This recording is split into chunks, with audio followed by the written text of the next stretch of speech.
예, 오늘의 모닝 브리핑 시작하겠습니다. 트럼프 측에서 점진적 관세 부과 이런 내용들이 보도가 되고 있죠. 한 번에 10% 부과하는 게 아니라 좀 나눠서 부과할 것 같다. 그럼 인플레이션이 덜 자극되겠구나. 이렇게 평가되면서 시장은 일단 긍정적인 요인. 그리고 12월 생산자 물가 지수가 예상치보다 낮게 나온 점. 이것도 역시 인플레이션이 좀 진정되는 건가? 이렇게 또 평가가 되면서 긍정적인데, 다만 이제 대형주들이 일제히 부진하게 움직이면서 이제 지수는 좀 혼조세로 끝나는 모습이었습니다.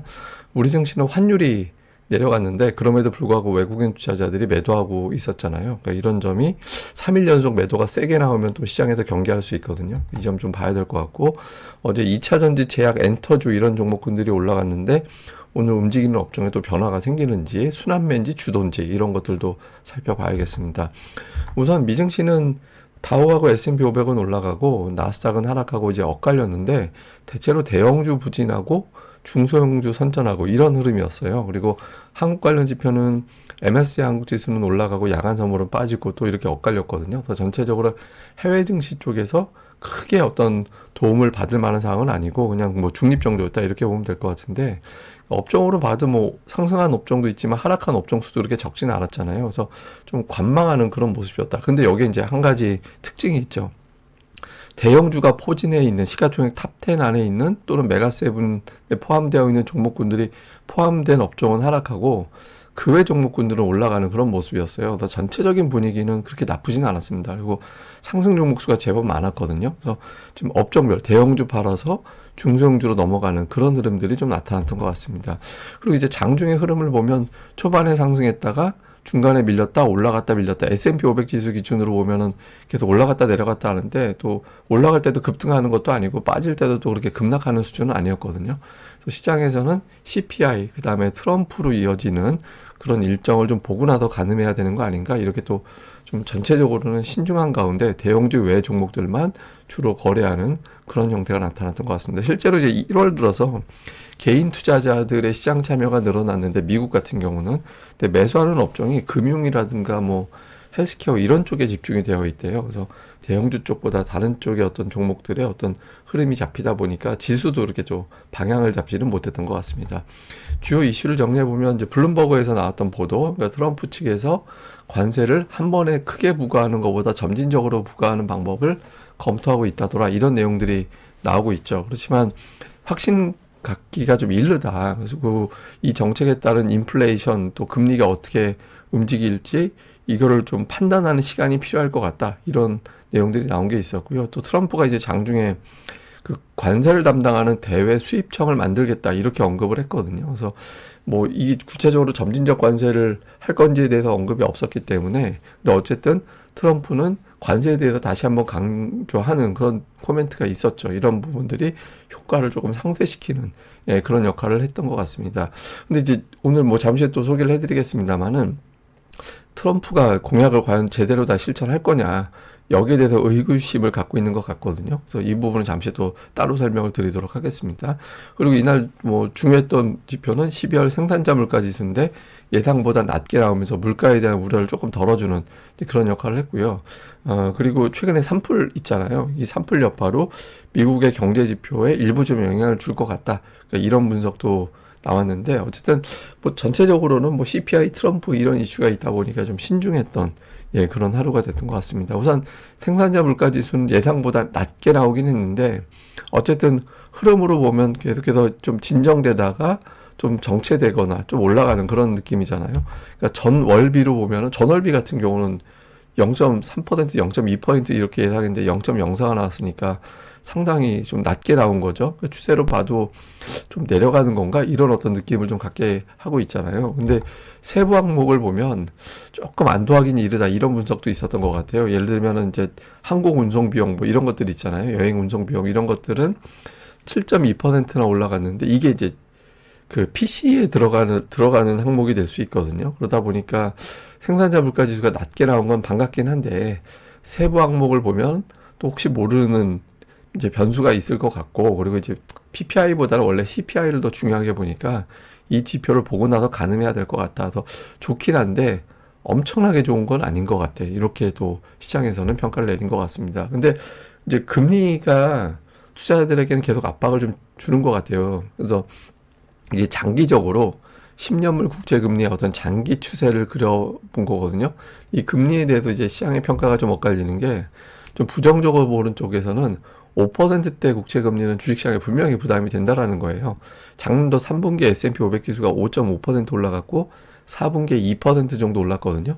저거 위험 자산이잖아요. 근데 무위험 채권의 수익률이 5%다. 이래버리면 주식하고 경쟁이 되는 거다. 그러니까 주식이 막 예를 들어서 한 3배 정도 높은 수익률을 보장한다. 이래버리면 당연히 이제 주식으로 가겠지만, 예를 들어서 뭐 연간 수익률 기대치가 주식이 10%가 안 된다. 그러면은 무위험 국채가 더 나은 거 아닌가? 이런 평가가 나올 수 있다라는 거예요. 그래서 5%대 국채는 주식시장 투자 참여자들에게 좀 고민을 안겨주는 거다. 이런 분석이 있고, 그러니까 반면에 이제 1950년부터 2007년도까지 평균적인 10년물 국채 금리는 6.2%였는데 이 기간의 증시의 상승률은 연평균 11.9%였다. 그래서 주식 투자자들은 따로 본다. 그러니까 기업들의 실적이 충분히 좋아지는 추세라면은 여전히 주식을 볼 거야. 이렇게 또 엇갈리는 그런 분석이 나오기도 했습니다. 근데 어쨌든 5%대 근접하는 그런 드립이 나오다 보니까 투자자들의 고민이 되는 건 맞잖아요. 그래서 이 위치에서 금리가 안정되는지 여부가 상당히 좀 중요할 것 같습니다.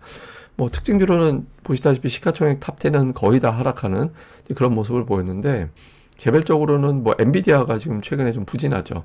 CT에서는 수출 규제 정책이 뭐 AI 관련된 수출 규제 결정을 했잖아요. 그래서 이런 것들이 장기적으로 좀 리스크가 될 수 있다. 물론 이제 유예 기간을 120일 줬기 때문에 단기로는 별 문제는 없을 것 같은데, 장기적으로는 좀 리스크가 될 수도 있어서 좀 집중적으로 관심을 가져야 될 종목에서는 일단 제외한다. 목표 주가하고 매수 의견을 유지했지만 좀 특별히 관심을 가져야 되는 종목에서는 뺀다. 이렇게 이제 코멘트를 했고요. 메타는 오늘 감원 한다라는 보도, 그래서 사람을 줄일 정도면은 뭔가 좀 있는 건가? 이렇게 더 평가가 됐고, 또 일라이릴리가 오늘 많이 빠졌잖아요. 그러니까 비만 치료제 매출이 예상치보다 부진했다. 이렇게 이제 평가가 됐고요.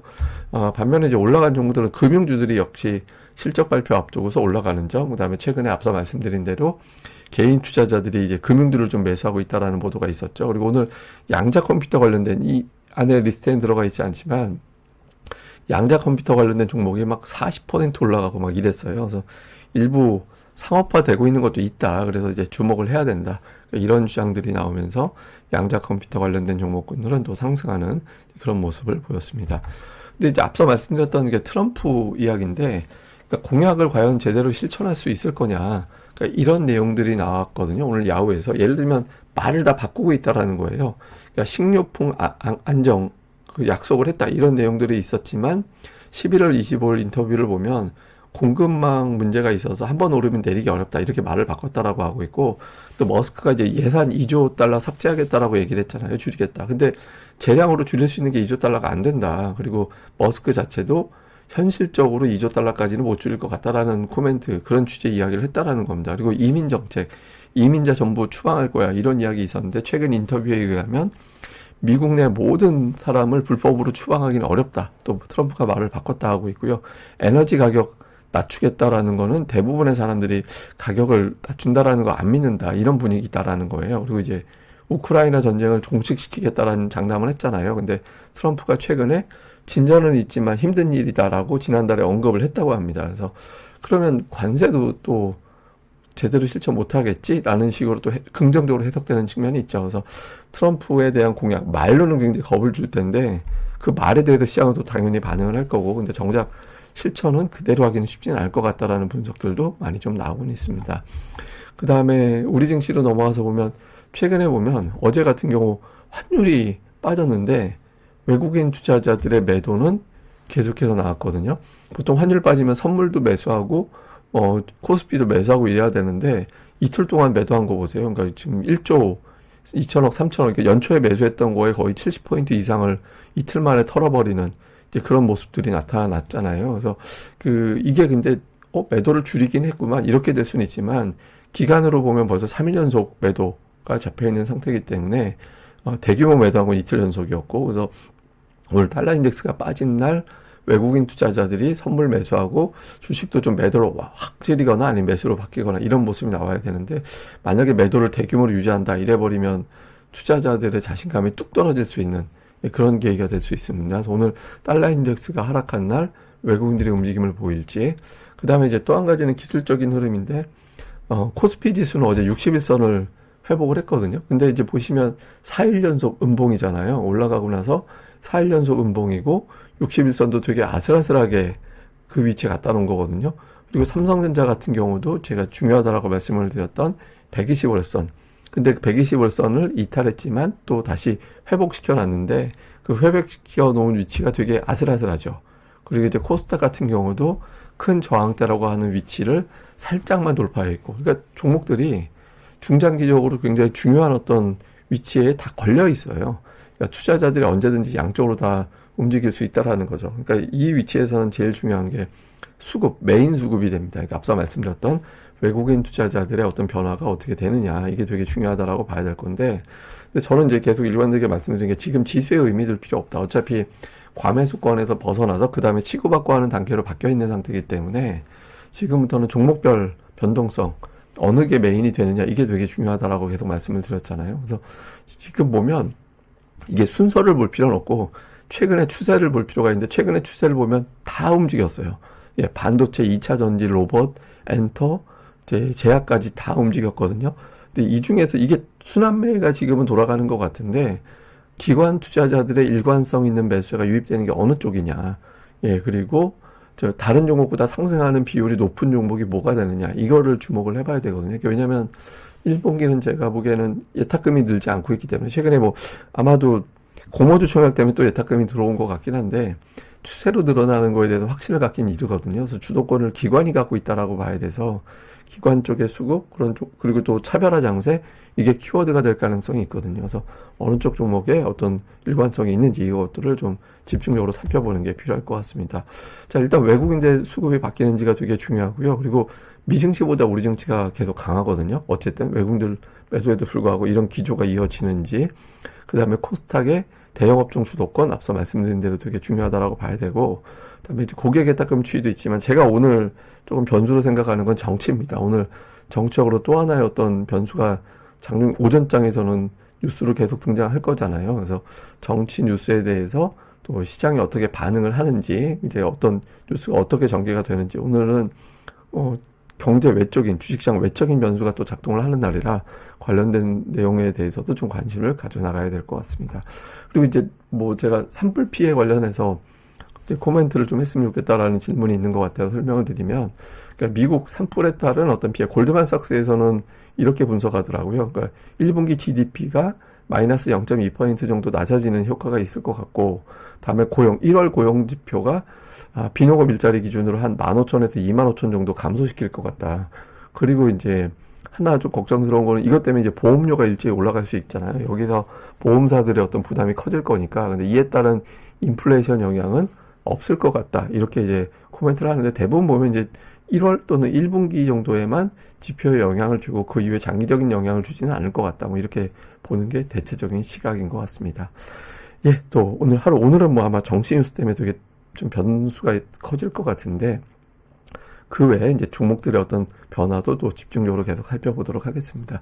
예, 저는 또 다음에 뵙겠습니다. 이 방송 구독하기와 좋아요 꼭 좀 부탁드립니다. 제가 이제 구독하기 눌러달라고 말씀드리는 건, 제가 한 번씩 장중에 돌발 방송을 하기도 하거든요. 그러려면 이제 구독해놓고 또 알림 설정 해놓으면 바로바로 아실 수 있잖아요. 또 그리고 또 많이 눌러주셔야, 좋아요까지 눌러주셔야 제 방송이 알고리즘에 노출이 된다고 하니까 더 많이 부탁을 드리겠습니다. 예, 감사합니다. 다음에 뵙겠습니다.